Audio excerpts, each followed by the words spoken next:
কিছুদিন আগেই চলে গেছিলাম একটা কালী পুজোর বাড়িতে। হাই এভরিওয়ান, আমি পূজা। তোমাদের সাথে শেয়ার করছি কালী পুজোর বাড়িতে গেছিলাম, সেখানে কি খাওয়া দাওয়া করেছিলাম।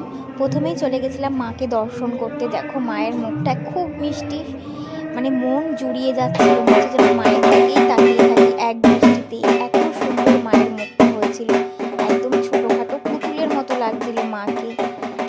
তোমাদেরকে দেখাচ্ছি, দেখো কি সুন্দর লাগছে মাকে। মাকে দর্শন করে চলে গিয়েছিলাম খাবার টেবিলে। একেবারে পনির পাসিন্দা ছিল, তার সাথে সস ছিল একটা, তারপরে ভোগের প্রসাদ খিচুড়ি আর একটা লাবড়ার তরকারি। তারপরে দিয়ে দিয়েছিল আলুর দম, সাথে দিয়ে দিয়েছিল ভেজ পোলাও। ঠিক আছে, পনির ছিল সাথে। আমি না পনির পাসিন্দা খুব ভালো পাই, সেই কারণে আরেকটা নিয়ে নিয়েছিলাম। তারপরে আমের চাটনি, পাঁপড়, তারপরে দিয়ে দিয়েছিল হচ্ছে রসগোল্লা দিয়ে দিয়েছিল, তারপরে ছিল হচ্ছে পায়েস, যেটা ছাড়া মানে কালী পুজোর বাড়ি অসম্পূর্ণ।